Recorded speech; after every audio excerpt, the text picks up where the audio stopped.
qui règne dans nos cœurs, celui qui vit dans nos cœurs, celui qui nous a fait, celui par qui nous vivons, qui est semblable à toi, Jésus, qui est semblable à toi, Père. Tu es l'alpha et l'oméga en réalité. Et nous t'adorons, Seigneur. Nous exaltons ton Seigneur. Seigneur, tu nous as aimés avant la fondation du monde. Ta parole déclare que ton regard se posait sur nous alors que nous n'étions que des masses informes. Seigneur, qui est semblable à toi? Qui pouvait nous aimer comme tu nous as aimés?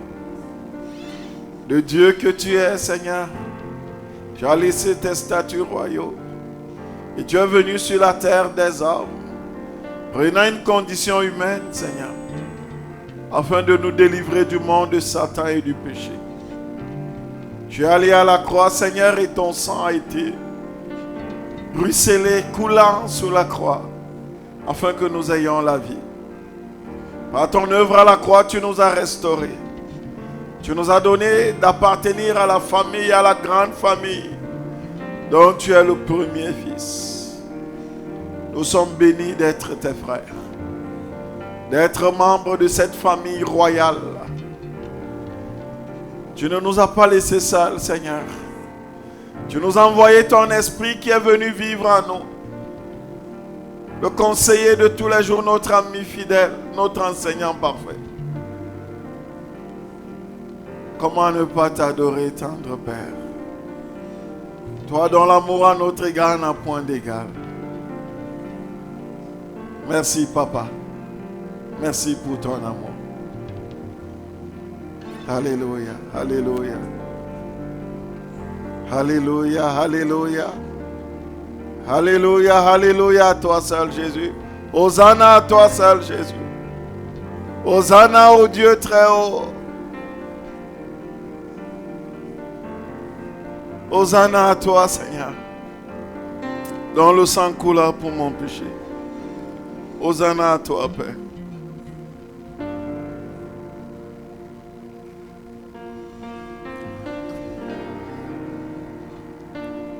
Merci, Jésus. Merci, Jésus. Merci, Seigneur. Merci pour ton sang qui a coulé pour moi. Alléluia. Merci, Seigneur. Alléluia, alléluia. Son sang a coulé, coulé, ruisselé sur la croix. Son sang a coulé, coulé pour mon péché. Alléluia. Chante encore. Son sang a coulé, oh, coulé, ruisselé, ruisselé sur la croix. Son sang a coulé, coulé, coulé, coulé pour mon péché. Chante encore. Son sang a coulé, oh Jésus, coulé. Tu as payé le prix pour nous. Quelles que soient nos fautes, nos transgressions, tu as payé le prix pour nous, Seigneur. Quel que soit ce que nous avons fait de mal, tu as payé le prix pour nous. Tu n'es pas mort pour nos péchés passés seulement. Tu es mort pour nos péchés passés, présents et futurs. Qui pouvait faire ce que tu as fait? Tu es le Dieu de bonté, de grâce, de miséricorde. Ton sang a coulé pour mon péché. Ton sang a coulé pour me libérer. Ton sang a coulé pour me pardonner. Ton sang a coulé afin que j'aie la vie. Ton sang a coulé pour que je sois guéri. Pas de blessures, pas de maîtrisures.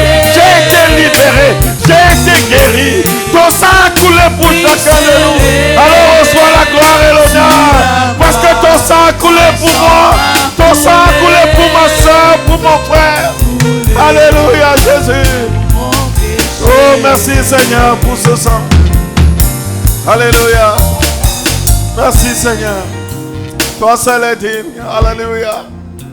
Merci Seigneur. Alléluia. Toi seul est digne. Alléluia. Merci tendre Père. Oh Jésus, tu as payé le prix fort. Merci Jésus, merci Jésus. Toi seul est digne. Son sang s'est versé, versé. Oui, c'est sur la croix. Son sang s'est versé, versé pour mon péché. Alléluia, gloire à Jésus. Soyez bénis mes frères, vous pouvez vous asseoir dans la majestueuse présence de notre Seigneur. Nous bénissons le Seigneur pour la chorale. Merci beaucoup à la technique pour le son. Merci à chacun de vous pour votre présence. Merci à tous ceux qui nous suivent en ligne. Nous sommes tellement bénis de vous compter si nombreux. Vous qui êtes connectés depuis vos domiciles, depuis vos bureaux, je ne sais pas d'où, et qui êtes connectés avec nous pour suivre cet enseignement. Nous sommes réunis en ce vendredi 15 août pour poursuivre notre série d'enseignements que nous avons commencé la semaine dernière sur le thème « Connaître la personne du Saint-Esprit ». Alléluia. Nous sommes là pour apprendre davantage à connaître la personne du Saint-Esprit. Nous avons dit que pour vivre en tant qu'enfant de Dieu dans cette vie, nous avons besoin du Saint-Esprit. En fait, il y a quelqu'un qui a l'habitude de dire, c'est quelqu'un que j'aime beaucoup, c'est Andrew Wommack. Il dit, le Saint-Esprit n'est pas une option. Le Saint-Esprit n'est pas une nécessité. Le Saint-Esprit est indispensable à une vie. Il dit, la vie chrétienne n'est pas compliquée. La vie chrétienne n'est pas difficile. La vie chrétienne n'est pas complexe sans le Saint-Esprit. Écoute-moi bien, frère. Il dit, la vie chrétienne n'est ni compliquée, ni difficile, ni complexe sans le Saint-Esprit. Elle est tout simplement impossible. Alléluia. Donc, il n'y a pas de vie chrétienne possible sans le Saint-Esprit. Donc, si je dis je suis chrétien, je suis un enfant de Dieu, c'est impossible que je vive sans le Saint-Esprit. C'est impossible que j'agisse sans le Saint-Esprit. Parce que je le fais pour lui. Alors comment est-ce que je veux faire ou je peux faire quelque chose pour quelqu'un qui habite en moi sans la personne? C'est un peu comme si tu invitais quelqu'un chez toi. La personne qui est un grand dans ce pays, supposons le premier ministre du Canada, tu l'invites chez toi. Il est chez toi, il est assis chez toi. Et tu prétends faire des choses en son nom en le mettant de côté. C'est-à-dire que tu le laisses là et tu dis, je vais aux États-Unis faire quelque chose au nom de quelqu'un pour qui n'est même pas au courant, qui ne sait même pas ce que tu es en train de faire. Donc la vie chrétienne n'est pas compliquée. Elle n'est pas difficile. Elle n'est pas complexe sans le Saint-Esprit. Elle est tout simplement impossible. Donc nous avons besoin du Saint-Esprit. Nous avons dit la semaine dernière que le Dieu que nous servons est un seul et unique. Mais il est trinitaire, c'est-à-dire c'est un Dieu trinitaire. Il est un, mais en trois personnes. Il est manifesté en trois personnes. Et on va le voir dans la suite de cet enseignement. Le Dieu que nous servons est un, mais en trois personnes. Ça veut dire quoi en réalité? Ça veut dire que dans la manifestation, dans l'action, dans la réalisation de la divinité, il y a une trinité. Il y a trois personnes qui agissent. Et on va voir tout à l'heure qu'elles agissent ensemble. Elles sont unies en tout temps. Nous avons dit la semaine dernière qu'il y a eu le temps de la manifestation du Père. Quand tu lis l'Ancien Testament, tu ne vois que l'action du Père. C'est lui qui est le créateur de toutes choses. C'est lui qui se choisit l'homme. C'est lui qui se choisit Abraham. Dans tout l'Ancien Testament, tu ne vois que la manifestation du Père. À aucun endroit, tu ne vas entendre Jésus ou même le Saint-Esprit. Mais est-ce qu'ils n'étaient pas là? Oui, ils étaient là. Parce que le Père ne fait rien sans le Fils et sans le Saint-Esprit. Et Jésus va d'ailleurs le dire, que lui et son Père sont un. Donc oui, c'était simplement le temps de la manifestation du Père. Nous avons eu un enseignement ici sur se préparer au retour du Seigneur. Je vous ai parlé des différents temps. Les temps qu'on appelle encore les dispensations, qu'on appelle les époques. Si on doit regarder les manifestations, on peut dire qu'il n'y a que 3 temps en réalité. Mais on avait dit qu'il y en avait 7. Donc le premier temps, c'était le temps de la manifestation du Père, dans l'Ancien Testament. Ensuite, le Père a laissé place au Fils. Le Fils est venu comme un homme. Il a pris une condition humaine. Il a vécu au milieu de nous. Ayant soif, ayant faim. Il a vécu et il a accompli ce pourquoi il était venu. Révéler davantage le Père. C'était la mission du Fils. C'est le seul homme sur la terre qui est né avec pour mission de mourir. Vous savez, chacun de nous, quand on est, on a tellement d'ambition. Si tu dis à quelqu'un, mon frère, pourquoi tu vis? Il va te dire, je veux accomplir mes projets. Je veux me marier. Je veux faire des enfants. Je veux construire des immeubles. J'ai mon frère qui me dit souvent, je veux réunir les planètes. Chacun de nous a des projets à la dimension de sa pensée. C'est pour cette raison parfois que nous vivons. Alors les plus spirituels vont dire, moi je veux vivre pour que le royaume de Dieu avance. Je veux vivre pour que le royaume de Dieu se développe. Mais le Fils, lui, n'est pas né avec tous ses projets. Si tu disais à Christ, c'est quoi ton projet de vie? Il a été dit, moi je suis né pour mourir. Donc le projet de vie de Jésus, c'était de mourir. Il est né pour mourir. Et il est donc venu, il a accompli ce pourquoi il est né. Et il est reparti au Père par son œuvre à la croix. Et c'est pour cette raison que, en mourant à la croix, il a accompli la mission pour laquelle il est venu. Et lorsqu'il est retourné au Père, il a donc donné une promesse. Cette promesse, c'était qu'il allait envoyer le Saint-Esprit. Le Saint-Esprit, s'il te plaît, est-ce que tu peux juste le calmer? Il allait envoyer le Saint-Esprit. Et la Bible nous dit que le Saint-Esprit est venu. Alors que les apôtres étaient dans l'attente de la promesse, le Saint-Esprit est venu. Et depuis qu'il est venu, il n'est jamais reparti. Il est là, il est présent. Donc on a eu le temps de la manifestation du Père, on a eu le temps de la manifestation du Fils, on est donc dans le temps de la manifestation du Saint-Esprit. C'est pour cette raison qu'aucun de nous ne peut dire, moi je suis un enfant de Dieu et je vis en dehors du Saint-Esprit. Moi je suis un enfant de Dieu et je vis en dehors de la volonté du Saint-Esprit. Non, frères et sœurs, nous sommes à l'ère de l'Église et l'Église est née avec le Saint-Esprit. C'est pour cette raison que nous avons besoin du Saint-Esprit. Alléluia. Et la semaine dernière, nous avons dit que le Saint-Esprit était, premièrement, une personne. Parce que c'est très important de le rappeler. Le Saint-Esprit n'est pas un mouvement, ce n'est pas un vent, ce n'est pas une pression, c'est pas... Non, le Saint-Esprit est une personne. C'est pour cette raison que le thème de notre enseignement, c'est connaître la personne du Saint-Esprit. Donc c'est une personne. Sauf que j'ai dit que c'est une personne spirituelle. Donc en tant que personne, le Saint-Esprit a des sentiments, il a des émotions, il a une volonté. En tant que personne, le Saint-Esprit agit, il parle. Parce qu'une personne parle. Le Saint-Esprit parle. Il parle à qui? Comme c'est une personne, non pas physique, mais spirituelle, il parle également à notre esprit. Romains chapitre 8, la Bible dit, le Saint-Esprit rend témoignage. En d'autres termes, il parle à notre esprit pour nous dire, tu es enfant de Dieu. Donc le Saint-Esprit est une personne. Il ne faut pas dire, oh, le mouvement du Saint-Esprit. Oh, la puissance agissante de Dieu. Non, le Saint-Esprit n'est pas la puissance agissante de Dieu. Le Saint-Esprit a une puissance, mais le Saint-Esprit est une personne. C'est tellement important que chacun de nous comprenne cela. Et on a dit qu'en tant que personne, il a une intelligence. C'est l'intelligence divine. En tant que personne, il a une pensée. Ce sont les pensées de Dieu. Quelqu'un disait ça la semaine dernière, qu'il nous transmet les pensées de Dieu. Je vous expliquais que Dieu, on va le voir tout à l'heure, Dieu le Père, à chaque fois qu'on parle de Dieu, on parle du Père. Dieu le Père, il a des pensées, il a une volonté. Et nous, en tant que ses enfants, il a une volonté pour chacun de nous. Et pour que notre prière puisse être accomplie, il faudrait que notre besoin soit en accord avec sa volonté. Parce que Dieu n'exauce pas notre volonté. Puisque notre volonté est limitée, il exauce sa volonté dans notre vie. C'est très important que tu le saches.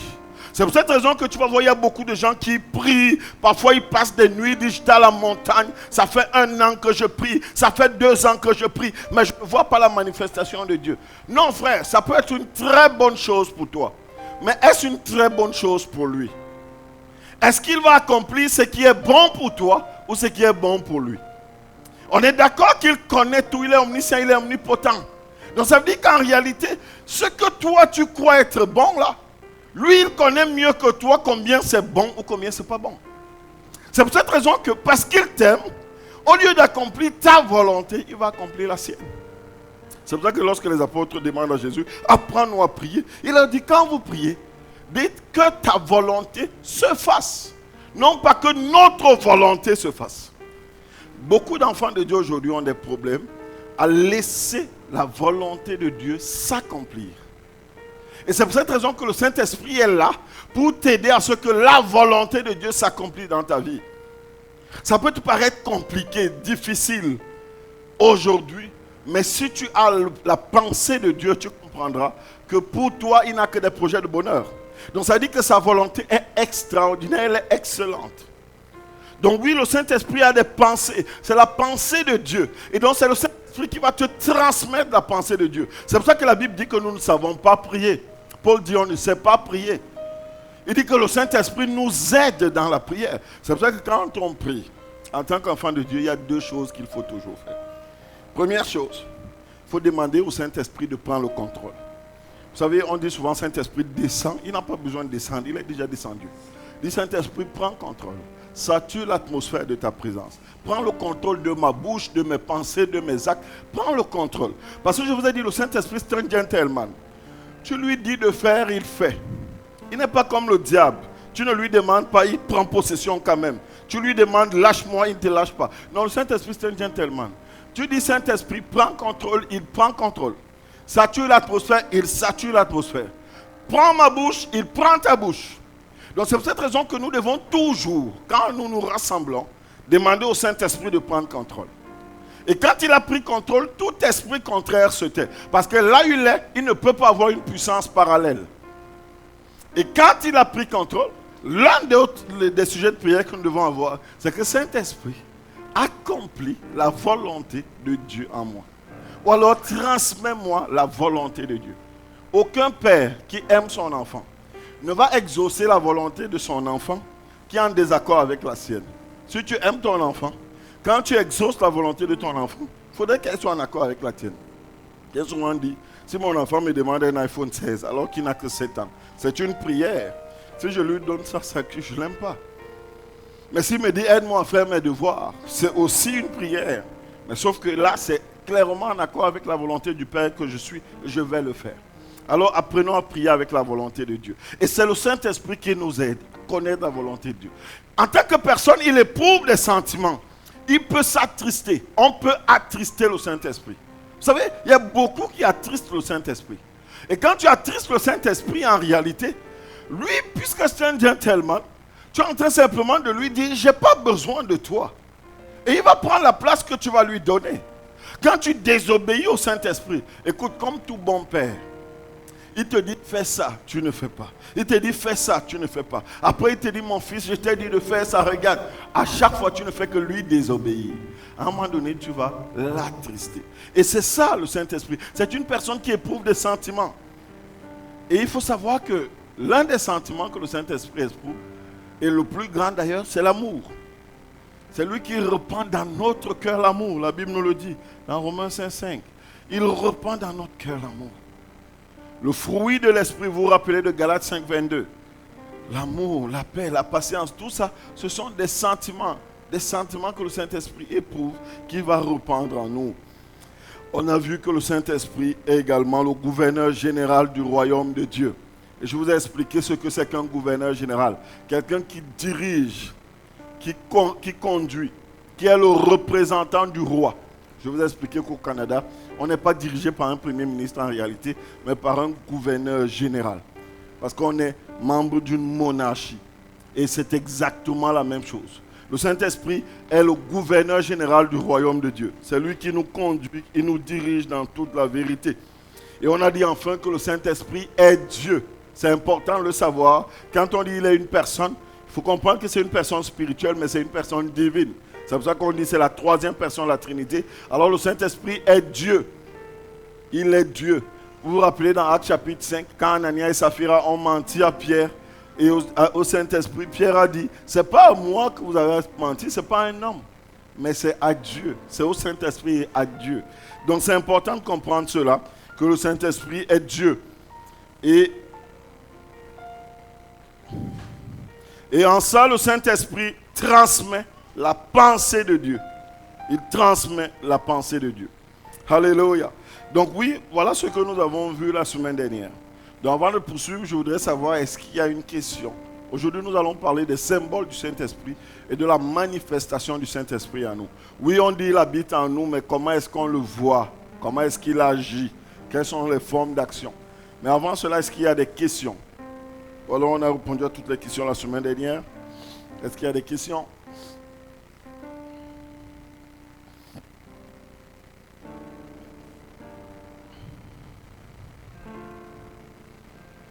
Amen, amen. Ok.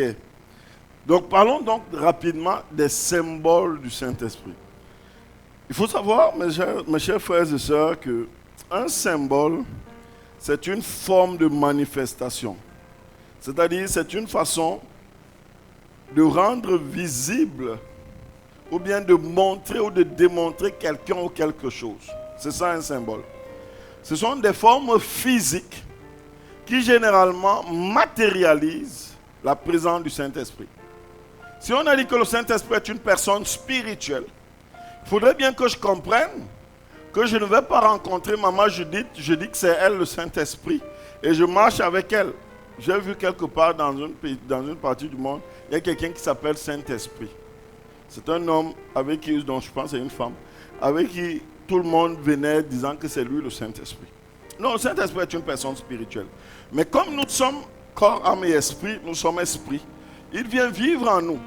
En Corinthiens 6, 19 et 20, il dit nous sommes le temple du Saint-Esprit. Donc il habite en nous. Et donc, comment est-ce qu'il va donc se manifester?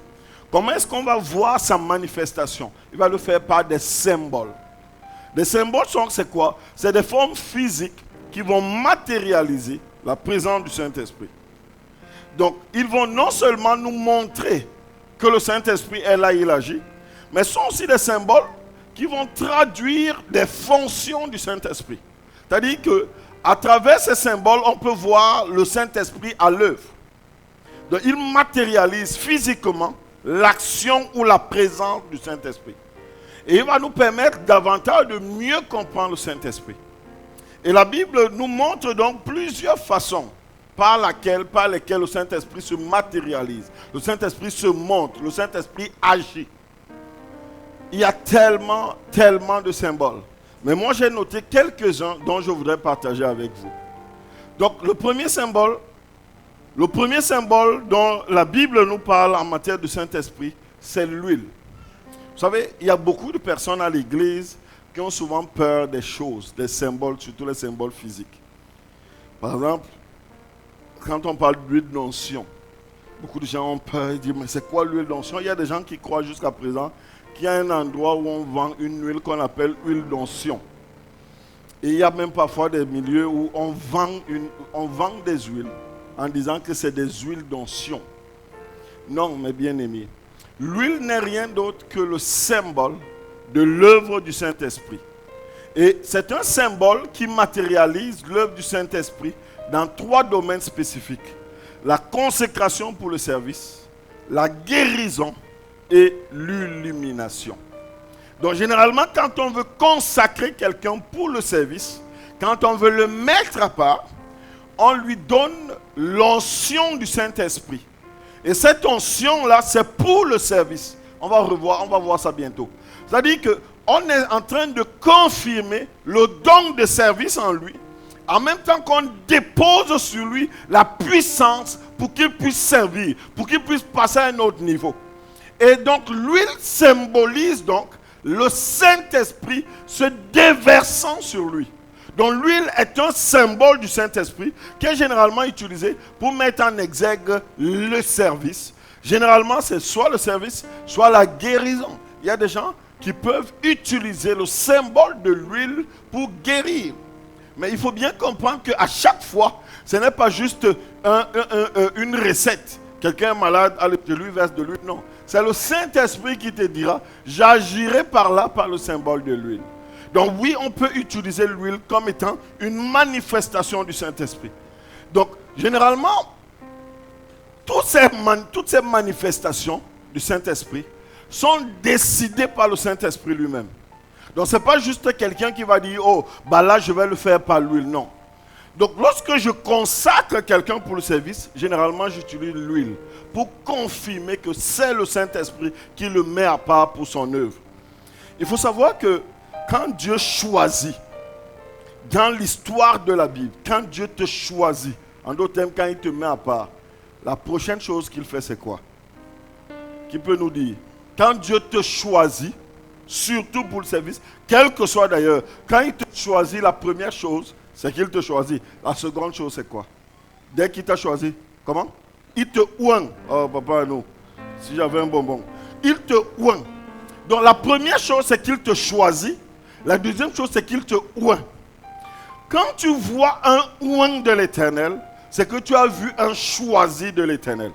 C'est pour cette raison qu'aujourd'hui, dans le ministère, il y a beaucoup de gens qui se sont choisis eux-mêmes. C'est clair que Dieu, en tant qu'enfant de Dieu, il t'a déjà mis à part. Mais il y a des domaines spécifiques où, dans sa souveraineté, il va choisir certains et ne pas en choisir d'autres. Et donc, quand il te choisit, la première chose, la deuxième chose, c'est qu'il te oint. Et loin de l'Éternel, c'est celui qui est revêtu d'une puissance particulière du Saint-Esprit. Donc, il va être consacré, il va être sanctifié, il va être saint pour le fait pour lequel le Seigneur l'a mis à part. C'est pour cette raison que dans la Bible, on voit bien Samuel à chaque fois. Vous regardez, j'ai même écouté un enseignement sur les outils que Samuel a utilisés pour oindre Saül et David. Ce n'était pas la même chose. Donc, et à chaque fois, quand il fallait oindre un roi, oindre un prophète, il fallait de l'huile. Et donc l'huile, c'était quoi? C'était le Saint-Esprit qui se posait, qui descendait, qui entrait. L'autre dimension du Saint-Esprit. Donc oui, généralement, dans l'Ancien Testament, l'huile, ce qu'on appelait l'huile d'onction, permettait de oindre les ustensiles ou les personnes qui étaient choisies pour être servies ou bien pour servir au temple. Donc ça veut dire que c'était des personnes qui étaient vraiment mises à part. Aujourd'hui, quand par exemple on installe un pasteur, un ancien évangéliste, on le oint d'huile, c'est une manière de démontrer qu'on dépose sur lui le Saint-Esprit. Qu'on lui donne une autre puissance, une puissance spéciale, une onction spéciale du Saint-Esprit dans sa vie. Donc oui, frères et sœurs, l'huile est un symbole du Saint-Esprit. Dans Psaume 23, verset 5 que nous avons l'habitude de citer, la Bible dit, tu dresses devant moi une table en face de mes adversaires, tu oins ma tête d'huile et ma coupe déborde. Tu oins ma tête d'huile. Donc c'est un symbole de la manifestation du Saint-Esprit. Alléluia. Donc le deuxième symbole dont je voudrais vous parler, c'est le feu. Le feu est un symbole qui symbolise, permettez-moi la redondance, également l'action du Saint-Esprit. Je voudrais dire le symbole signifie, le symbole ce n'est pas le Saint-Esprit. C'est soit la manifestation de sa présence, soit de son action. Donc l'huile c'est le premier, le feu c'est le second. J'explique tout ça parce qu'on est vraiment dans un enseignement. Il ne faudrait pas que tu sois choqué quand parfois on invoque le feu. Il y a souvent des gens qui disent, mais il y a parfois, on ne comprend pas certaines choses que nous-mêmes on fait. Et la Bible dit dans Osée 4:6 que mon peuple périt faute de connaissance. Il faudrait que tu comprennes. Même lorsque tu pries et que tu prononces certaines expressions, tu dois comprendre. Si tu ne comprends pas, ça vient juste de la tête. Mais si tu comprends, ça vient du cœur. Et c'est là effectivement que ça va avoir un effet. Donc le feu, c'est le symbole du Saint-Esprit qui démontre quoi? La purification, le zèle ou la puissance. Pendant que l'huile met en exergue la mise à part, la guérison ou l'illumination, le feu lui symbolise quoi? Le zèle. Quand on dit quelqu'un est en feu, Ça dit qu'il a le zèle. Et ce n'est pas le zèle de la chair. C'est le zèle spirituel. Donc le zèle de l'esprit. Donc le feu est un symbole de la manifestation du Saint-Esprit en quelqu'un. Si tu vois dans l'église quelqu'un qui est zélé, c'est quelqu'un qui a le feu du Saint-Esprit. Et le désir du Seigneur, mes bien-aimés, c'est que tous ceux qui sont... Je vous ai parlé hier des 2 expériences que chacun de nous devrait faire. La première avec le Saint-Esprit, c'est le Saint-Esprit qui vient faire de nous des enfants de Dieu. La deuxième, c'est le Saint-Esprit qui vient sur nous pour la mission, pour le service. Regardez, quand tu vois quelqu'un à l'église qui est zélé, c'est quelqu'un qui a le feu du Saint-Esprit. Et le feu, quand il descend, il ne s'éteint pas à moins que toi tu décides de l'éteindre. Il a juste besoin d'être entretenu, d'être ravivé. C'est un peu comme quand on allume un feu dans une forêt. Tu vois, à un moment donné, il boum, après il descend, il baisse. Et tu as besoin du bois pour raviver la flamme. C'est pour ça que la vie chrétienne, frères et sœurs dans le Seigneur, ce n'est pas un long fleuve tranquille. Tu vas rarement voir quelqu'un dans le Seigneur qui est en tout temps comme ça. Parce que, n'oubliez pas que on est une trinité et deux parties seulement de nous sont sauvées jusqu'ici. La chair n'est pas encore sauvée. Donc c'est normal que dans la vie chrétienne, on voit des frères ou des sœurs qui sont en feu, en zèle, après dont le zèle diminue. Ce n'est pas grave, ce n'est pas ça le problème. Le problème, c'est lorsqu'ils sont tellement en feu, ensuite ils s'éteignent. Ça veut dire qu'ils n'ont pas su entretenir. C'est pour ça qu'ensemble, nous devons nous soutenir, nous supporter. Tu dois savoir le zèle dans lequel le Seigneur a ou un frère, une sœur. Et ta prière doit être que mon frère soit toujours zélé. Aujourd'hui à l'église, quand on voit un frère qui est zélé, on a l'impression plutôt qu'il veut se faire voir. Qu'est-ce qu'il veut montrer? Or, le désir du Seigneur, c'est qu'on soit tous zélés de lui. On soit tous zélés pour lui. Parce que le zèle, c'est une preuve de ce que le Saint-Esprit agit en nous. Donc, le feu du Saint-Esprit, comme on dit, se manifeste par un zèle. Donc, si tu es zélé pour le Seigneur, ça dit que tu as le feu du Saint-Esprit. Et il faut savoir que le feu, généralement, a 2 rôles. Le feu, soit il purifie, soit il consume. Le feu peut purifier, soit il peut consumer tout ce qui est impur en nous.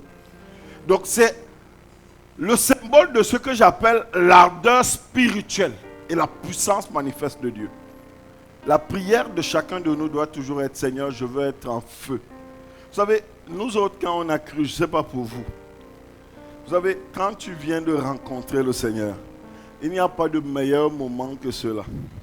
Moi, parfois, je pleure, je dis: Seigneur, ramène-moi. À un moment donné, même, dans la Bible, on parle tellement de ça. Quand tu viens de rencontrer le Seigneur, tu es vraiment en feu. Pourquoi? Parce que tu viens de recevoir quelque chose ou quelqu'un dans ta vie qui change, en fait, qui ne te change pas, j'ai envie de dire, qui ne te change pas, mais qui crée en toi une nouvelle personne. Donc, tu as l'impression que c'est maintenant, pas que tu as l'impression que tu viens de naître. Et tu te rappelles de tout ce que la personne a fait pour toi. Tu te rappelles que tu vis simplement pour la personne. Tu vis seulement pour elle en réalité. Tu es rempli du zèle, du feu. Mais au fur et à mesure qu'on entre dans l'église, parce que pourquoi, je vais vous dire pourquoi on est tellement zélé quand on est dans notre vieux Seigneur. C'est qu'on a l'impression que tout le monde est comme nous. C'est-à-dire que tu es tellement rempli, tu as envie de prier 24 sur 24, tu as envie de lire la Bible, tu n'as plus envie de pécher. Et tu es convaincu que tout le monde est comme toi. Mais plus tu fréquentes les frères, plus tu constates que le frère qui coordonne là-bas, quand il rentre là-bas, c'est lui qui drague une petite. Parce que c'est des choses que parfois, ça tue le zèle. Je ne dis pas que les enfants de Dieu sont comme ça, mais il y en a qui sont comme ça. Tu vois que la sœur qui parle comme ça, qui chante à la chorale, c'est elle qui répond mal aux frères. Tu vois que le pasteur, tu vois, donc il y a des choses qui normalement ne doivent pas exister dans la maison de Dieu, mais qui vont toucher un peu à ton zèle. Tu vas te dire, à un moment donné, tu vas commencer à te dire, oh donc ça veut dire qu'en réalité, je n'ai pas besoin d'être aussi parfait dans la maison de Dieu. Et ça, c'est la voix du diable en toi. Et c'est pour cette raison que la responsabilité des enseignants que nous sommes, c'est que lorsque quelqu'un donne sa vie au Seigneur, on doit très vite l'amener à grandir, à devenir un disciple, à comprendre que c'est juste le début qui commence maintenant. Parce que le désir du Seigneur, c'est qu'on soit zélé jusqu'à ce qu'il revienne. Amen, amen. Donc le zèle, c'est vraiment la preuve que le Saint-Esprit est en nous. Et on doit tous être zélés, frère. Quand tu as le Saint-Esprit en toi, tu es zélé. On ne te demande pas de nettoyer, tu nettoies. Oh, je bénis Dieu pour Maman Line et pour grâce. Que le Seigneur vous remplisse. On ne te demande pas tu le fais.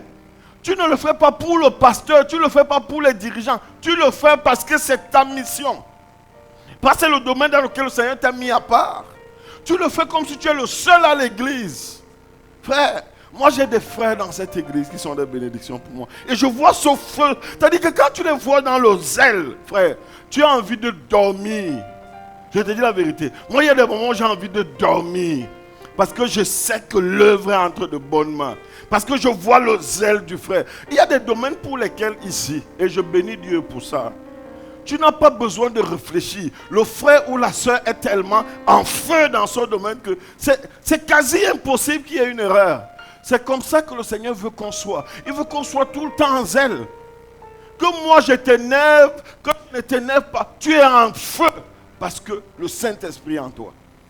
Lorsque le Saint-Esprit est en toi, frère, tu es tellement en feu que tu t'en fous de ce que le monde dit. Tu t'en fous de ce que les hommes pensent. Parce que ce n'est pas un zèle charnel. Parce que ce qui est en tout temps comme ça, c'est le zèle de la chair. Je le fais parce que j'ai envie que le pasteur me voie. J'ai envie que l'ancien me voie. J'ai envie que l'évangéliste me voie. J'ai envie que tel me voie. Et donc quand les gars ne sont pas là, quand je ne suis pas trop vu, ou quand on ne m'acclame pas beaucoup, ça diminue. Non, frère. Ça, c'est le zèle de la chair. Le Saint-Esprit en toi, il apporte ce zèle spirituel qui fait que tu le fais pour le Seigneur. Tu ne le fais pas pour un homme. Tu es en feu. Quand tu es en feu pour le Seigneur, il ne peut pas avoir en toi, c'est-à-dire que tu es une braise. Vous savez, une braise, ça brûle. Dès que quelqu'un veut te toucher, dès que le diable veut t'attaquer, il brûle. Beaucoup d'enfants de Dieu tombent dans le péché parce qu'ils ne sont plus en feu. Frère, continue à être zélé pour le Seigneur. Tu n'auras pas besoin de prier pour le péché, contre le péché. Tu n'auras pas. Parce que le péché va brûler. J'ai dit le péché va brûler. Dès qu'il va approcher, il va brûler. Parce que le Saint-Esprit, je vous ai dit, le feu, il purifie, il consume. Et je te donne la stratégie pour vivre en tout temps la sanctification. Sois zélé pour le Seigneur. Sois zélé pour le Seigneur. Imagine-toi, frère, que tu viennes ici, à l'église, tu passes toutes tes journées à prier. Je ne dis pas que tu dois le faire. À quel moment est-ce que tu vas pécher? Je te donne juste une image. Il n'y aura pas de possibilité. Parce que tu auras tellement l'impression que je suis en connexion avec Dieu, tu n'auras même pas le temps. Non, moi je vous dis, frère, le zèle du Saint-Esprit est tellement important. La Bible dit dans Actes chapitre 2, verset 3, des langues semblables à des langues de feu leur apparurent, séparées les unes des autres et se posèrent sur chacun d'eux. Des langues semblables à des langues de feu.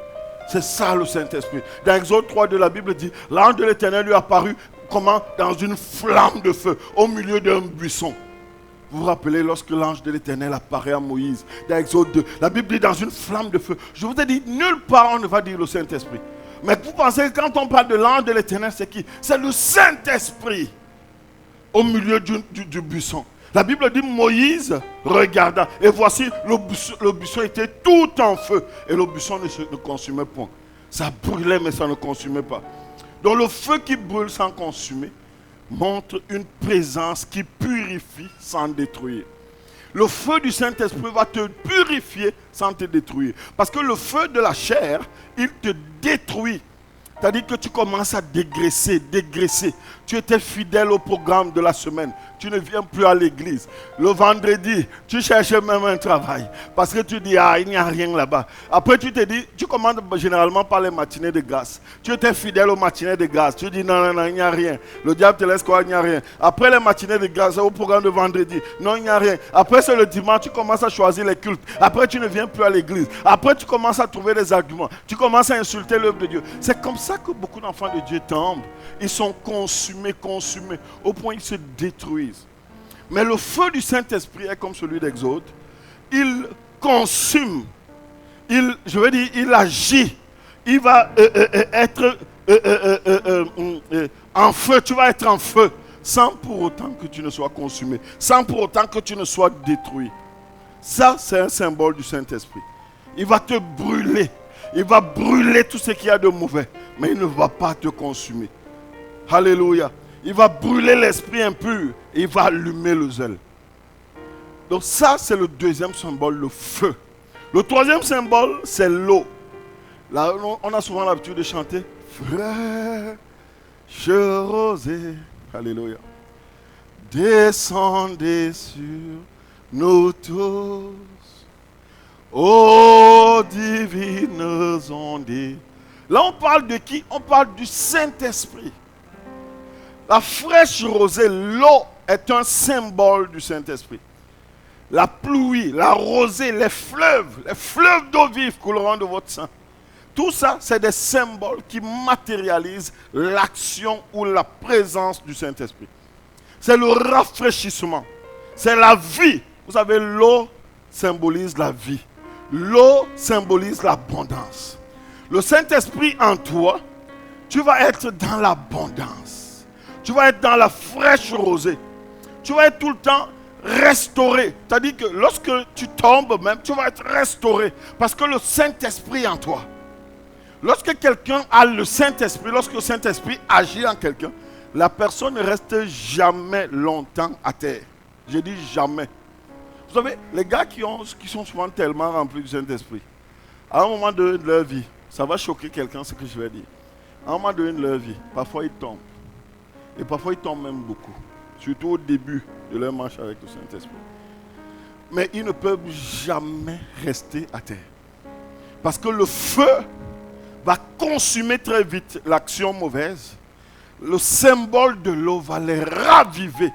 Leur coupe va se remplir. Ils vont être facilement restaurés. Ils vont vite rentrer. Ils vont demander pardon. Ils vont se lever. Quand tu as le Saint-Esprit en toi, tu vas vivre cette restauration. Et tu vas voir, c'est comme ça que tu vas grandir jusqu'à un stade. Tu ne vas même plus tomber là où tu tombais. Donc oui, l'eau évoque la vie.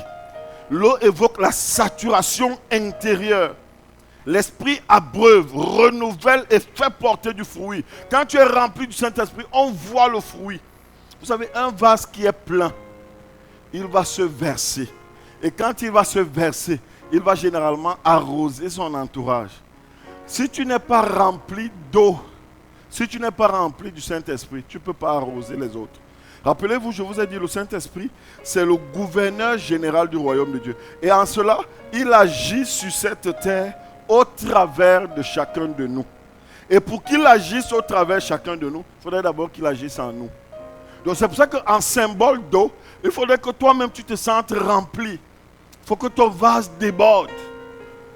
Dans Jean chapitre 7, verset 37 et 38, la Bible dit le dernier jour, le grand jour de la fête, Jésus se tenant debout s'écria, si quelqu'un a soif, c'est-à-dire si quelqu'un se vide, qu'il vienne à moi et qu'il boive.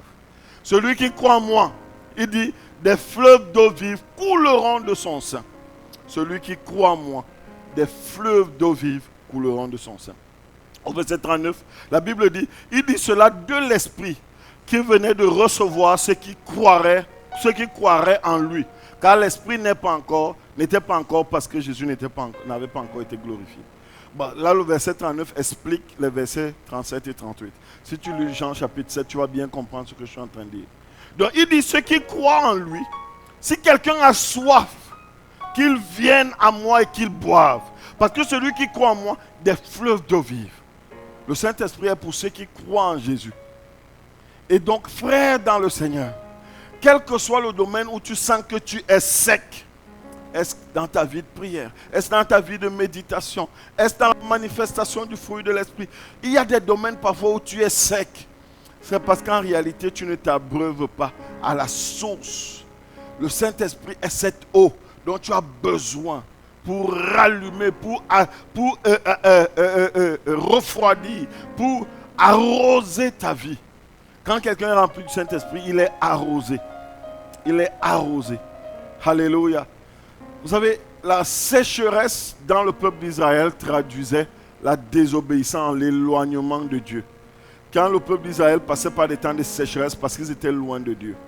La sécheresse, nous sommes en Nouvelle-Israël. La sécheresse dans la vie d'un enfant de Dieu, généralement traduit l'éloignement du Saint-Esprit. L'éloignement de Dieu. Quand quelqu'un est connecté à Dieu, quand il est rempli du Saint-Esprit, il ne vit pas la sécheresse spirituelle. Jamais de la vie. Il ne vit pas la sécheresse spirituelle. Parce que l'eau est un symbole du Saint-Esprit. L'autre symbole du Saint-Esprit, c'est le vent, le souffle. Et le souffle symbolise quoi? La liberté, l'invisibilité, la puissance en mouvement. C'est pour ça qu'il y a beaucoup de gens qui disent le Saint-Esprit c'est un vent. Non, le vent n'est qu'un symbole qui matérialise la présence du Saint-Esprit. Et le vent, en tant que le Saint-Esprit manifesté comme un vent, symbolise la liberté. Donc l'Esprit agit puissamment, parfois de manière invisible, mais perceptible. C'est-à-dire que tu ne vois pas l'action du Saint-Esprit, mais tu la perçois. Tu ne vois pas le Saint-Esprit autant pour moi, mais tu perçois son action. C'est ça, le Saint-Esprit qui agit comme un vent. Vous vous rappelez de notre ami Nicodème. Quelqu'un savait bien que je vais citer ce verset. Jean chapitre 3, verset 8. La Bible dit, le vent souffle où il veut, et tu entends le bruit, mais tu ne sais d'où il vient ni où il va. Il en est ainsi de tout homme qui est né de l'Esprit. Donc quand quelqu'un est rempli du Saint-Esprit, en fait, il est comme ce vent qui souffle, dont tu entends le bruit, mais tu ne sais d'où il vient ni où il va. Tu entends simplement le bruit. Quelqu'un qui est rempli du Saint-Esprit, c'est comme ça. Tu vois simplement le fruit, tu vois simplement l'œuvre. Parce que le Saint-Esprit agit. Il agit comme un vent. Il va utiliser l'homme. Il va le remplir de sa présence. Tu vas voir simplement les œuvres. Le Saint-Esprit est ainsi. La Bible dit dans Actes chapitre 2, verset 2, que tout à coup, il vint du ciel un bruit comme celui quoi? D'un vent. Un vent comment? Impétueux. Il remplit toute la maison. Ça, c'est le Saint-Esprit. Dans Genèse chapitre 2, verset 7, la Bible dit, l'Éternel Dieu forma l'homme de la poussière de la terre. Et qu'est-ce qu'il a fait par la suite? Il souffle. Il a transmis son esprit. Il souffle dans ses narines un souffle de vie. Et l'homme devient un esprit vivant. Oui, frère, le Saint-Esprit, c'est ça. Il se symbolise comme un vent. On ne voit pas le vent, mais on voit ses effets. L'Esprit de Dieu est comme ça. Il se met en mouvement dans les vies et dans les églises. Quand tu vois une église qui est remplie de l'Esprit, tu ne vois pas l'Esprit, mais tu vois la manifestation. Tu vois les miracles qui s'accomplissent. Tu vois des vies qui sont transformées. C'est ça le Saint-Esprit. Quand tu vois une femme, un homme qui est rempli du Saint-Esprit, tu vois simplement comment sa vie est transformée. Tu ne vas pas voir la personne qui le fait, parce que c'est comme un vent. Le cinquième symbole, c'est la colombe. Le Saint-Esprit est une colombe. Il se matérialise comme une colombe. Vous savez, la colombe, c'est... Vous connaissez tous le célèbre passage du baptême de Jésus-Christ. Comment est-ce que le Saint-Esprit s'est matérialisé? La Bible dit que le Saint-Esprit est venu sur lui sous la forme d'une colombe. La colombe symbolise quoi? La douceur, la pureté, la paix. Quand quelqu'un dit qu'il est comme une colombe, la colombe c'est un oiseau qui ne cherche pas les problèmes. C'est un oiseau qui est doux. Quand quelqu'un est comme une colombe, il est doux, il n'est pas doucereux, je voulais dire doucereux, mais il a la douceur, il a la paix.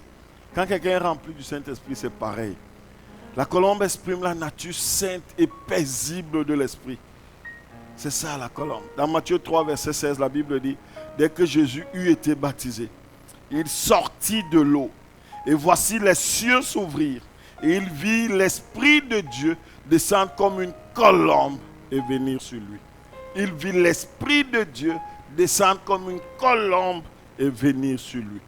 Oui, frère, la colombe se pose là où règne la pureté, là où règne la paix. Alors garde un climat intérieur qui honore l'Esprit de Dieu. Et tu vas davantage voir la colombe du Saint-Esprit agir. La colombe, c'est un oiseau. C'est un oiseau. Là où tu vois le bruit, tu ne vas pas voir la colombe. C'est pour ça qu'on voit très peu la colombe. Parce que c'est un oiseau qui est... Il circule dans les endroits calmes, où il y a la paix, il y a la douceur. Tu veux voir le Saint-Esprit agir en toi. Sois un homme de paix. Tu vas voir le Saint-Esprit va puissamment agir. Parce qu'il agit sous la forme d'une colombe. Amen, amen. Le dernier symbole du Saint-Esprit, vous avez constaté que je vais un peu rapidement, c'est le sceau. Le sceau, c'est comme le gage. On dit que le Saint-Esprit peut se matérialiser comme un sceau. comme un gage. Le sceau démontre quoi? L'appartenance, la sécurité, l'héritage, la propriété. Quand on dit que je suis marqué d'un sceau, ça veut dire que je suis identifié comme appartenant à une communauté, à un groupe, Bref, le sceau identifie quelqu'un, une communauté. Donc c'est ça le sceau. Et quand on dit que le Saint-Esprit se symbolise également par le sceau, ou bien le sceau peut symboliser la présence du Saint-Esprit, c'est dans le sens où quand tu as le Saint-Esprit, tu es scellé par lui. Donc quand on est scellé par l'Esprit de Dieu, on est appartenant de Dieu. C'est-à-dire qu'on appartient à Dieu. Et donc l'Esprit est comme le gage, l'escompte qui démontre que nous sommes scellés. Chacun de nous ici, qui avons reçu Jésus dans nos vies, comme notre Seigneur et Sauveur personnel, nous avons été scellés par le sceau du Saint-Esprit. Nous avons été scellés.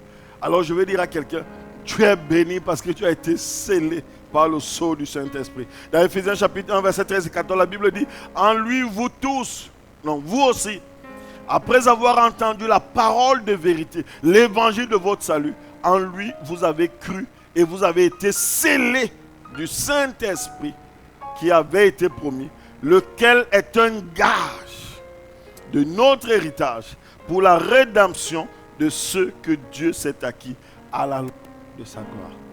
Lors de notre programme de jeûne et de prière, on a parlé de l'héritage. Je vous ai dit que Galates chapitre 4, la Bible dit que l'héritage c'est pour les enfants. Mais aussi longtemps que l'héritier demeure un enfant, il n'est différent rien d'un esclave.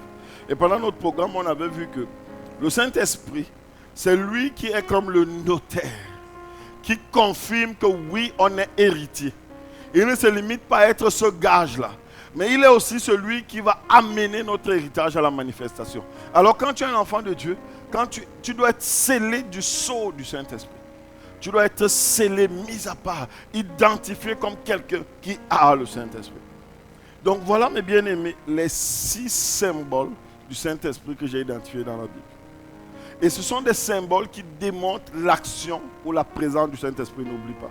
On a parlé du sceau, on a parlé du gage, le sceau ou le gage. On a parlé de la colombe qui témoigne la douceur. On a parlé du vent, la liberté. On a parlé de l'eau, la pluie, la rosée, les fleuves. On a parlé du feu, le feu, la purification, le zèle, la puissance. On a parlé également de l'huile, l'huile qui matérialise l'onction, la mise à part.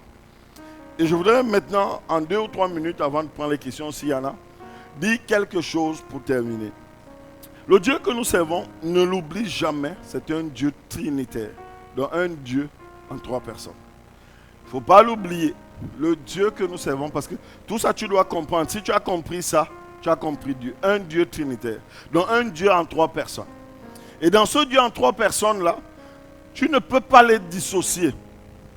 Je vais t'illustrer ça. C'est-à-dire, toi et moi, nous avons 2 parties. Ou si vous voulez, nous sommes 2 personnes en une, ou 3 même.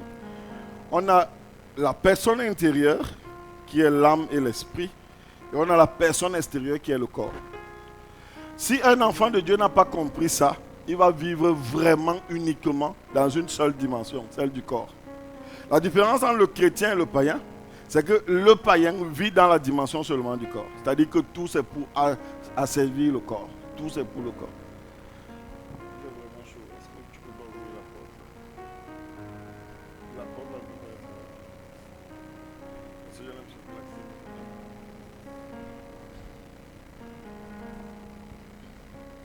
essaye un peu, on va voir. Alléluia. Donc je disais que la dimension des enfants de Dieu, c'est qu'ils ne vivent pas seulement dans la dimension. Les enfants de Dieu ne vivent pas seulement dans la dimension du corps. Ils ne satisfont pas seulement le corps. Ils vivent dans la dimension trinitaire, donc de l'âme, de l'esprit et du corps. Et si tu peux distinguer ou séparer le corps de l'âme de l'esprit, alors tu peux séparer le Père, du Fils, du Saint-Esprit. Donc on ne peut pas séparer. Mais pourtant, chacun en nous, dans cette trinité, a un rôle. Le corps, c'est pour le monde. Dans ce monde-ci, si tu n'as pas de corps, tu meurs. Si tu veux, refuse de manger, refuse d'entretenir ton corps, tu vas mourir. Aussi simplement que ça. Mais, donc le corps c'est pour le monde, c'est sa fonction là. Et on a besoin du corps si, seulement pour ce monde-ci, hein, frère. C'est pour ça que quand tu l'entretiens, entretiens-le sachant que c'est seulement pour ce monde. Il faut l'entretenir. Mais entretiens-le sachant que c'est maximum 120 ans. Je ne sais pas autour de ça. Donc ça c'est le corps. L'esprit c'est pour Dieu. L'esprit c'est ce qui nous permet d'être en contact avec Dieu. Quand quelqu'un meurt, l'esprit retourne à Dieu. Que tu sois chrétien ou païen, c'est comme ça. J'ai souvent l'habitude de dire, quand vous voulez comprendre un enseignement, regardez la personne de Jésus. Quand il est mort, il a dit, Père, je te rends mon esprit. L'esprit retourne à celui qui l'a pourvu. Mais ce qui reste, c'est l'âme. Le corps te connecte au monde, l'esprit te connecte à Dieu, l'âme te connecte à toi-même. Donc si tu ne peux pas dissocier les trois, tu ne peux pas donc dissocier le Père, le Fils et le Saint-Esprit. Donc l'homme est vraiment l'image, créé à l'image selon l'enseignement de Dieu. Il est aussi l'image de Dieu en ce sens-là. Qu'il est également une trinité comme le Père, le Fils et le Saint-Esprit. Donc vous voyez, je viens de vous montrer qu'on est trois, mais chacun a un rôle. Le corps c'est pour ce monde, l'esprit c'est pour être en contact avec Dieu. Dieu ne parle pas au corps, frère. Dieu parle à ton esprit. Et puis l'âme c'est pour toi-même. C'est pour ça qu'à chaque fois que tu pêches, ce qui s'est passé c'est quoi? C'est que toi c'est ton âme. Ton âme parle à toi-même. À chaque fois que tu pêches, ce qui s'est passé, c'est quoi? C'est que puisque le corps, lui, il est dans un monde corruptible, il va seulement te demander de faire ce qui est mauvais. Le corps va rarement te demander de faire ce qui est bien. L'esprit, puisqu'il est connecté à Dieu, il ne connaît que la perfection. Quand tu as reçu l'esprit de Dieu, c'est-à-dire qu'il faut bien comprendre que la nouvelle naissance, c'est la régénération de l'esprit. C'est-à-dire que notre esprit était mort. À naissance de nouveau, Dieu nous donne un nouvel esprit. C'est ça. Donc quand tu es en connecté à Dieu, l'esprit ne connaît que les choses de Dieu. Il ne connaît pas le mensonge, il ne connaît pas tout ça. Donc ça veut dire que l'esprit connecté à Dieu, celui qui est né de Dieu, l'esprit connecté à Dieu, le corps connecté au monde, celui qui reste au milieu, donc c'est qui? C'est l'âme. Et l'âme, c'est le siège de tes décisions, de tes émotions. C'est là où tu décides de tout. Donc à chaque fois que tu décides de faire un péché, l'âme a obéi au corps. À chaque fois que tu décides de faire la volonté de Dieu, l'âme a obéi à l'esprit. C'est tout. Et le Seigneur veut en tout temps que notre âme obéisse à l'esprit. Si l'âme obéit à l'esprit, le corps va obéir aussi. Parce que le corps, la partie intérieure, elle doit être influencée par l'homme intérieur et non le contraire. Mais le problème aujourd'hui, c'est que c'est l'homme extérieur qui détermine ce que nous sommes à l'intérieur. Tout ce qui est important pour toi, c'est ce qui prend soin de la chair. Tu peux prendre 4 heures de temps pour te préparer à venir au culte, mais dès que le culte fait 1h30, tu es déjà triste, tu as envie de partir. Mais aujourd'hui, c'est ça qui est triste. Tout ce qui est important, c'est tout ce qui touche à la chair. Donc, le Père, le Fils et le Saint-Esprit sont également ainsi. Ils sont connectés les uns aux autres. Mais comme le corps, l'âme et l'esprit ont des rôles différents, il faut que tu comprennes que le Père, le Fils et le Saint-Esprit ont également des rôles différents. En même temps, ils sont unis, en même temps, ils sont différents. C'est pour cette raison que quand on dit 3 personnes, c'est 3 personnes qui sont indissociables. Ils représentent une seule et même entité spirituelle. Un seul et même organisme spirituel qui s'appelle Dieu. Donc quand il dit Dieu, je parle du Père, du Fils et du Saint-Esprit. Mais maintenant dans la Bible, parfois Dieu, on l'appelle Dieu pour parler du Père. Mais les 3 représentent la personne de Dieu. Mais il y a 3 personnes en Dieu. Ça, nous, on apprend ça, on chante ça depuis qu'on est tout petit. Donc notre Dieu est unique, mais en 3 personnes. Et tous sont égaux. C'est pour cette raison que je dis, c'est très important ce que je viens de dire. Pourquoi? Parce que il y a des gens qui disent ministère du Saint-Esprit. C'est-à-dire que dans leur vie, le Saint-Esprit c'est tout. Ils ne parlent jamais de Jésus, ils ne parlent jamais du Fils, ils ne parlent jamais du Père. Il y en a qui disent c'est Jésus. Ils ne parlent jamais du Père, ils ne parlent jamais du Saint-Esprit. Avec mon frère, lors de l'évangélisation vendredi, samedi dernier, on a rencontré une jeune sœur. Je prie beaucoup pour elle. Je crois par la grâce de Dieu un jour, elle viendra ici. Et elle nous disait, mais pasteur, écoute, moi là, je ne peux pas pour l'instant accepter Dieu parce qu'il est injuste. Mais j'accepte quand même Jésus-Christ. Moi j'aime Jésus-Christ, mais il déteste Dieu. Il y en a, là c'est même un cas exceptionnel. Là. Quand elle parlait de Dieu, elle parlait de Dieu le Père. Mais la plupart ici, la plupart des gens, ils aiment quand tu leur parles de Dieu, mais que tu ne cites pas le nom de Jésus. Oh, moi j'aime Dieu. Oh, moi j'aime Dieu. Oh, mais Jésus-Christ, non, Jésus-Christ. Il y a beaucoup de gens qui sont comme ça. Ils disent, moi, Jésus-Christ, non. C'est pour ça que, par exemple, les frères qui aiment souvent être en accord avec les autres congrégations, là, ils aiment souvent parler de Dieu. On ne parle pas de Jésus-Christ. Parce que si tu parles à un musulman de Dieu, bah oui, c'est le même Dieu que nous servons. C'est le même Dieu. Si tu parles à un bouddhiste, oui, c'est le même Dieu.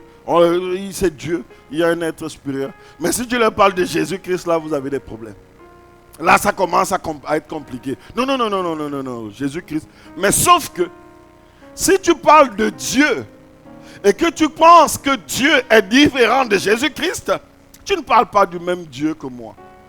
Parce que le Dieu que je sers, c'est un Dieu qui est trinitaire.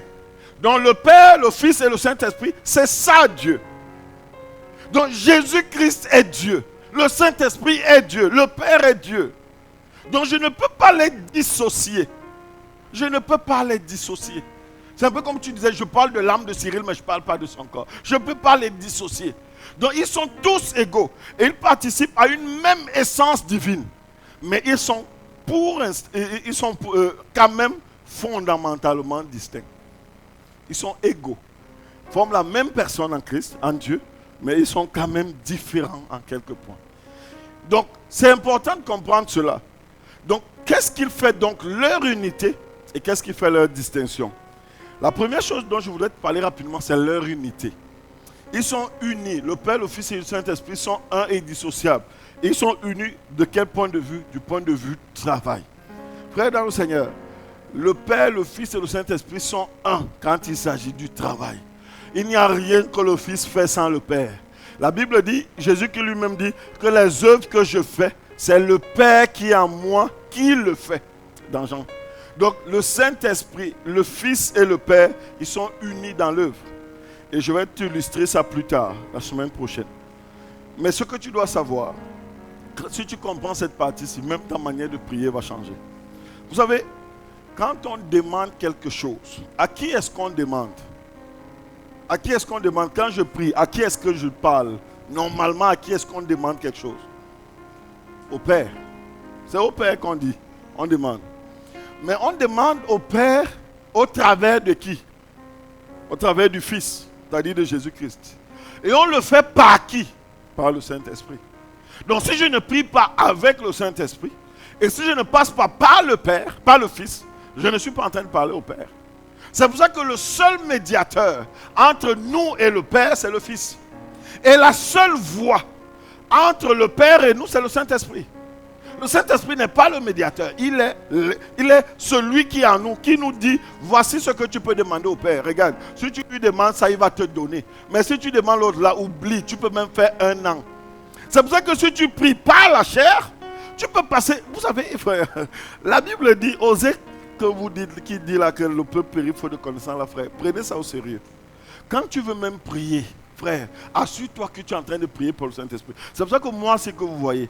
Quand vous me voyez même implémenter un programme ici à l'église, frère, j'ai parfois lutté avec le Saint-Esprit. J'ai challengé le Saint-Esprit. Je me suis assuré que ça vient de lui. Ensuite, j'implémente. Parce que quand tu fais par la chair, c'est évident que ça va devenir dur pour toi-même. Vous savez, pourquoi est-ce que l'œuvre de Dieu est dure, compliquée? Il y a des gens qui me disent, oh mais pasteur Cyril, comment est-ce que tu fais? Tu travailles, tu es pasteur, tu as une famille, Je dis, frère, pour moi, je ne peux pas considérer l'œuvre de Dieu comme un travail. Parce que c'est la passion, c'est ce pourquoi je vis. Regarde, la plupart du temps, quand tu fais quelque chose que tu n'aimes pas, tu vois comment la chose est compliquée.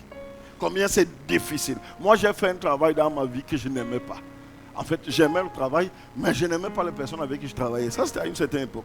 Et je vous dis, il y a des moments où je me réveillais le matin comme ça, je pleurais comme un enfant. Je travaillais à MTN Cameroun. Vous savez, connaissent au Cameroun, c'est l'une des plus grandes entreprises. Je me réveillais le matin comme ça, c'était mon tout premier boulot. Je pleurais parce que je ne voulais pas aller là-bas. Mais quand tu aimes ce que tu fais, quelque temps après, je suis allé travailler pour une agence de renseignement. Frère, ma femme, elle a un peu témoigné. C'est-à-dire que je n'ai jamais été aussi passionné par quelque chose comme ça. Pas mon travail, même pas ici au Canada. Pourquoi? Et je n'ai jamais vu le temps passer. Je n'ai jamais vu. Je commençais le matin, je sortais tard le soir. J'ai commencé, quand je faisais l'évangélisation, quand on a lancé le groupe Jeunesse en Feu, je ne voyais pas le temps. Parce que c'était ça. La passion vient du fait que tu aimes ce que tu fais.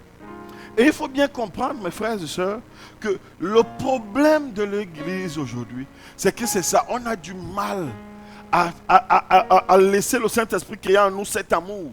Même quand tu pries, tu dois prier parce que tu aimes. C'est-à-dire que tu dois d'abord chercher à ce que le fardeau vienne. C'est-à-dire que tu sens le désir de passer du temps dans sa présence. Ça ne doit pas être lourd. Ça ne doit pas être dur. Non, frère. C'est pour ça que tu dois prier au Seigneur. Seigneur, crée en moi ce désir, cette volonté. Ça ne va jamais être compliqué. Venir à l'église, il y a des frères ici que si on dit on ne vient pas à l'église, ils vont être tellement tristes. Parce que c'est devenu pour eux leur vie. C'est ça que le Seigneur veut. Mais si toi tu es au stade où tu attends le jour où on dit oh il n'y a pas de programme aujourd'hui, oh tu jubiles, oh il n'y a pas... Non frère. C'est-à-dire que si tu arrives dans un pays où il n'y a pas d'église, tu vas être plutôt content. Non frère. Tu dois être véritablement comme ce poisson qui vit dans l'eau. Et l'eau, c'est la présence de Dieu. L'eau, c'est le désir de toujours aimer. Donc, c'est ça. Lorsque on dit, je suis quelqu'un qui aime mon travail, je dois être ce genre de personne qui je vis de ça. C'est-à-dire que je suis connecté à ça. Et en tant qu'enfant de Dieu, on doit tellement aimer l'œuvre de Dieu. On doit tellement aimer ce que Dieu est. Et je vous donne toutes ces illustrations pour dire que le Père, le Fils et le Saint-Esprit, ils sont unis d'un point de vue de travail. Ils sont connectés les uns aux autres. Et donc, il n'y a rien que le Père va faire sans le Fils, sans le Saint-Esprit. Quand je prie au Père, par exemple, et je prie au Père par le Fils et avec le Saint-Esprit. Et c'est le Saint-Esprit qui va me dire, écoute, l'autre là, tu peux dire, hier, quand on parlait de toi dans notre réunion, là, il a dit qu'il a envie que tu fasses ça. Il a envie que tu puisses réussir à ça. Écoute, mon frère, regarde, mon fils, voilà là où le Père veut que tu ailles. Le Saint-Esprit va parler à ton esprit. Tu vas voir les projets vont former dans ton cœur. Tu n'auras pas la paix. Oh, il m'a demandé de faire ce travail. Oh, il m'a demandé de tout arrêter pour devenir un consultant en finance. Oh, tu vas, c'est-à-dire que tu vas même parfois tomber, tu vas te relever, tu vas voir, parce que tu sais qu'au-delà de toi, là, ce n'est pas toi. Il y a quelque chose qui te pousse. C'est le Saint-Esprit. Pourquoi? Parce que dans la réunion, il a compris comment le Père a dit, c'est là le chemin de mon fils. Mais si tu le mets de côté, tu vas aller faire des choses, tu perds de l'argent, tu perds du temps, tu perds, avant de te rendre compte que ce n'était pas fait pour toi. Donc oui, on va s'arrêter là pour aujourd'hui, mais ils sont unis d'un point de vue de travail. Je vais commencer là la semaine prochaine, parce que la semaine prochaine, on aura un autre enseignement. Je ne serai pas là la semaine prochaine, parce que j'ai école.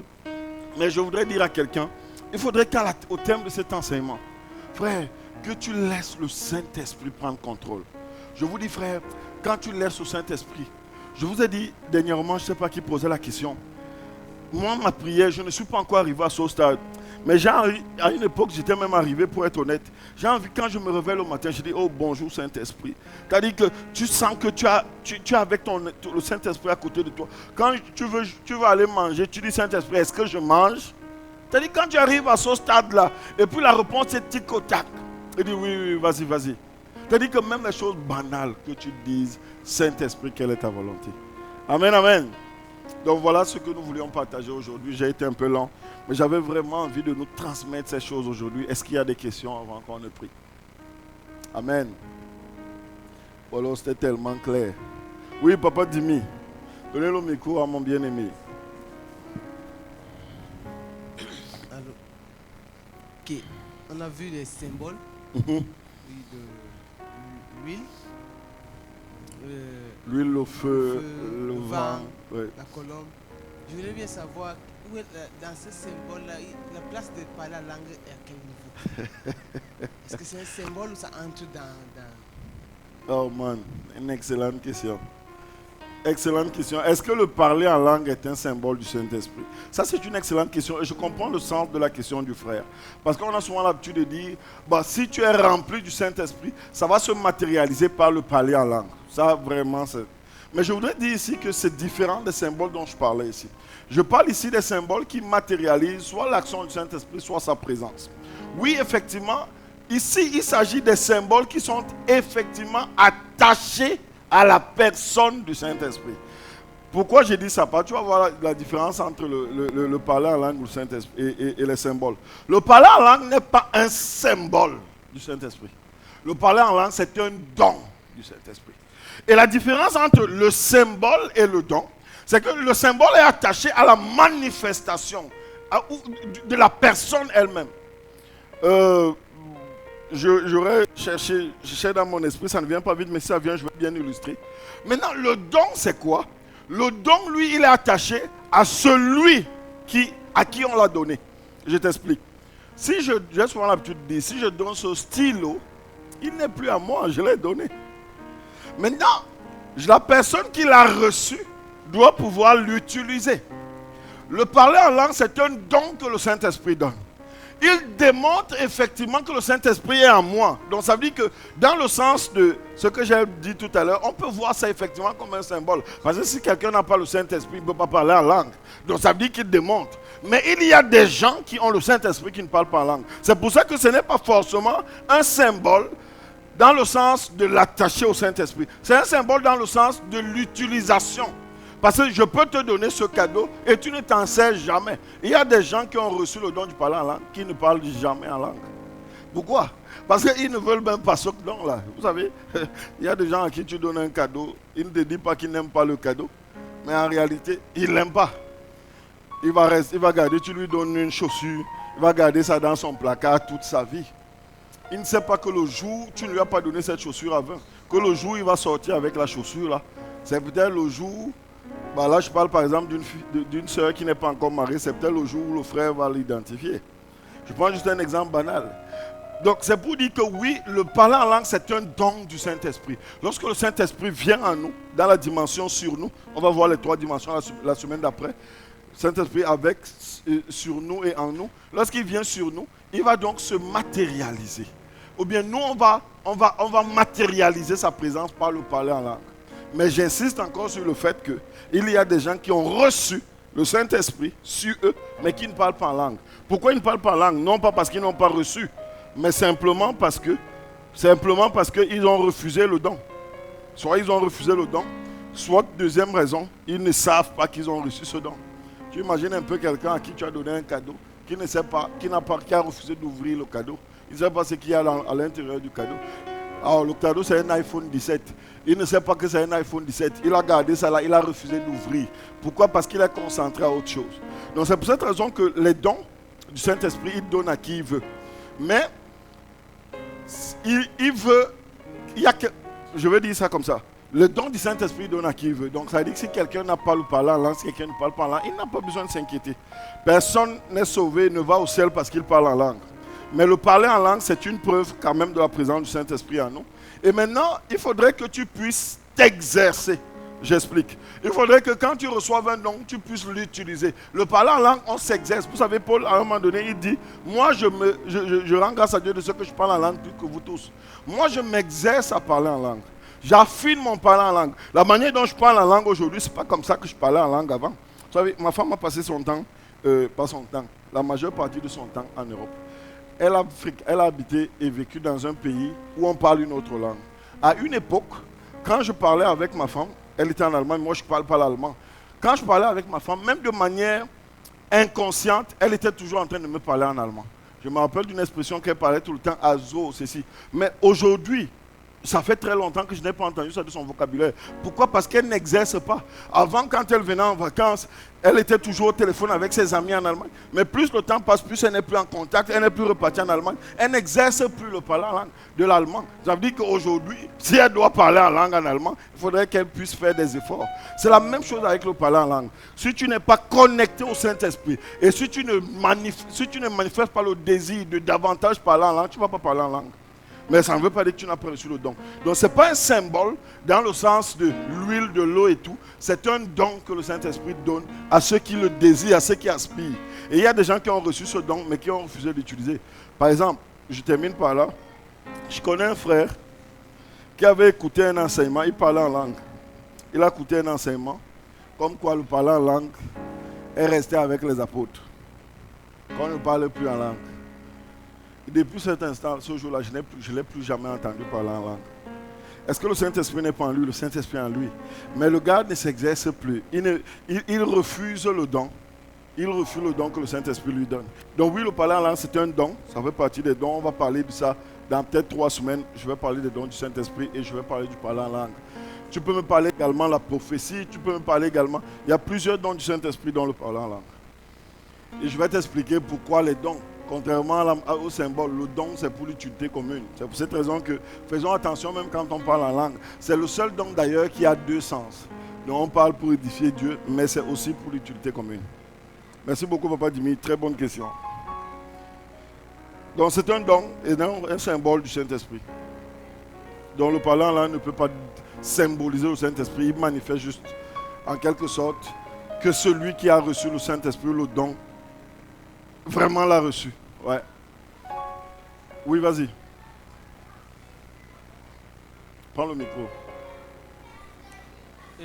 Ces symboles que tu viens de citer là, c'est un peu comme l'onction. Lorsque quelqu'un est habillé d'une onction, c'est permanemment à lui. Il marche avec. Ou bien lorsque tu as le feu en toi, tu marches avec. Je prends un exemple où il y a un papa, homme de Dieu, où il arrive dans un village, il est juste en train de passer. Une femme commence à manifester. Le feu, il commence à dire, pourquoi tu me brûles? Pourquoi tu me brûles? Celui-là avait un don du Saint-Esprit à lui. Et ça s'est manifesté il était tellement rempli que la personne qui était à côté a manifesté. C'est-à-dire, le Saint-Esprit est comme le courant. Tant que tu n'allumes pas l'interrupteur, la lampe ne peut pas briller. Donc, le parler en langue ou bien l'autre manifestation que les gens peuvent avoir, c'est comme une lampe. Et les différents dons que le pasteur a cités, c'est comme le courant qui est dans les fils. Ça attend qu'on allume un interrupteur pour qu'une lampe brille.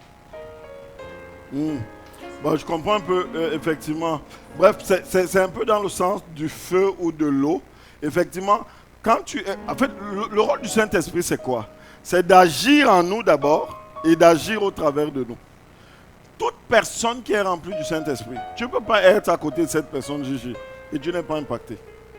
Soit tu vas fuir la personne, soit tu vas être influencé par la personne. C'est pour cette raison que méfiez-vous des gens qui sont remplis du Saint-Esprit. Si vous n'aimez pas le Seigneur, fuyez-les.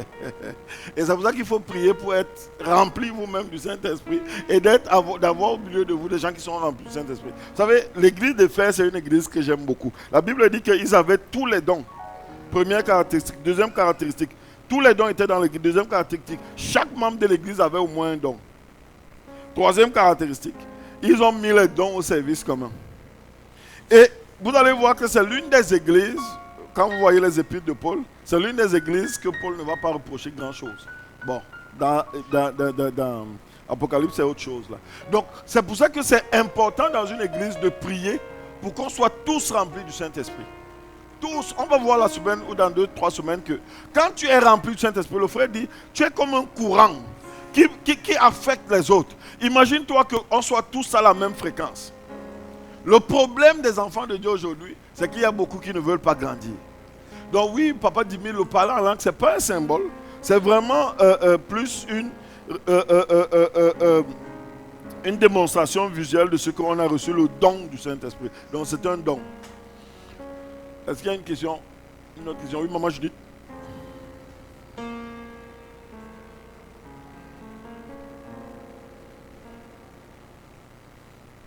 Oui, pasteur, je voudrais savoir, parce qu'il y a un verset biblique qui dit que tout péché contre le Fils de l'homme sera pardonné, mais le péché contre le Saint-Esprit ne sera jamais pardonné. Je voudrais savoir c'est quoi le péché contre le Saint-Esprit. Et autre chose aussi, je voudrais savoir, lorsque le Saint-Esprit est attristé, tu as parlé tantôt, quelqu'un qui est rempli du Saint-Esprit, quand il tombe, il peut se relever. Ben, je veux dire, quand le Saint-Esprit est attristé, s'il nous quitte, au moment où il revient, parce qu'on parle du baptême du Saint-Esprit, au moment où il revient, on est rebaptisé, ou je veux comprendre un peu le phénomène d'aller et revenir du Saint-Esprit. Est-ce qu'on parlera toujours du baptême du Saint-Esprit? Ok, je vais noter ça, sinon je vais oublier.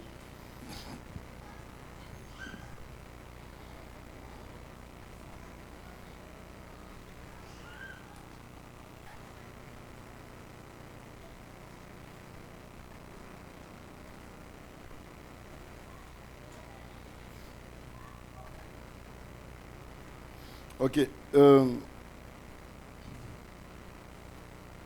Je voudrais commencer peut-être par la deuxième question que tu as posée. Le baptême du Saint-Esprit, on va énormément en parler dans 3 semaines. C'est quelque chose dont je pense que beaucoup de chrétiens ne comprennent pas et ne connaissent pas ce que c'est que le baptême du Saint-Esprit. C'est pour ça que vraiment je nous encourage tous à être connectés, à encourager les bien-aimés à être connectés pendant ce programme. Beaucoup de chrétiens ne connaissent pas et ne comprennent pas c'est quoi le baptême du Saint-Esprit. Le baptême, c'est vraiment le baptême déjà. C'est-à-dire qu'il faut comprendre le baptême dans le Saint-Esprit comme étant le baptême au sens propre du terme. Baptême veut dire quoi? Immerger, plonger. Donc quand on dit quelqu'un est revêtu, est baptisé du Saint-Esprit, c'est quelqu'un qui est plongé dans le Saint-Esprit. Donc ça veut dire que c'est quelqu'un qui est, et je vais vraiment bien expliquer ça, c'est quelqu'un qui est rempli de la puissance, qui a la plénitude du Saint-Esprit, immergé dans le Saint-Esprit. Donc ça veut dire qu'il devient un instrument du Saint-Esprit. Le baptême du Saint-Esprit, c'est uniquement pour la mission. C'est-à-dire que le baptême du Saint-Esprit, c'est la dimension du Saint-Esprit sur nous. Il dit dans Actes chapitre 1, verset 8, vous recevez une puissance, le Saint-Esprit survenant sur vous et vous serez mes témoins.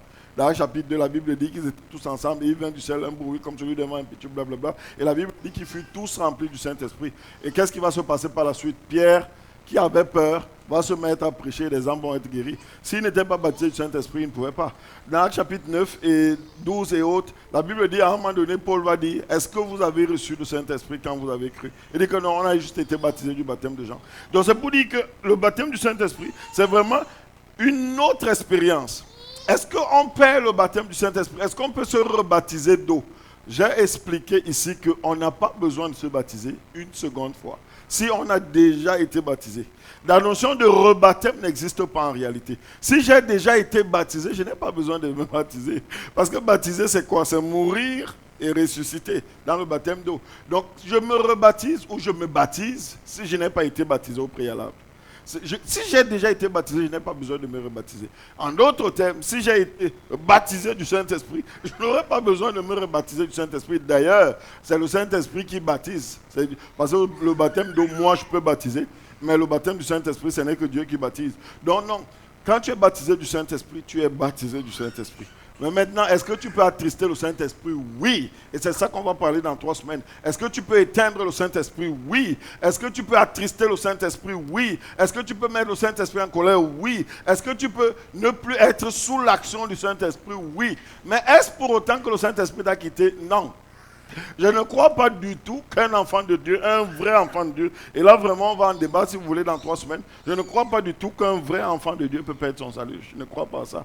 De toute façon, s'il perd le salut, c'est qu'il n'a jamais eu. C'est la même chose avec le Saint-Esprit. Donc, c'est juste pour dire que non, on ne se fait pas rebaptiser parce qu'on ne le perd pas. On peut attrister le Saint-Esprit, on peut à un moment donné s'éloigner des voies, mais la voie du Saint-Esprit va toujours être là en train de nous ramener. Et si on revient, c'est d'ailleurs parce qu'il est là. Donc ça, c'est un premier point. Le deuxième point que tu dis, tu parles du blasphème dans le Saint-Esprit. Alors, le blasphème, c'est aussi un sujet qu'on va énormément aborder dans le cadre de cet enseignement. Parce qu'il y a beaucoup de gens qui ont eu peur toute leur vie, parce qu'ils se sont dit, j'ai blasphémé contre le Saint-Esprit. Et la Bible dit que tout blasphème contre le Saint-Esprit ne sera pas pardonné. Je cherchais le verset, c'est Matthieu 12. Et ce n'est pas seulement Matthieu 12, je crois qu'en dehors de Matthieu 12, il y a également Marc qui le dit. Il dit, tout blasphème contre le Saint-Esprit ne sera pas pardonné.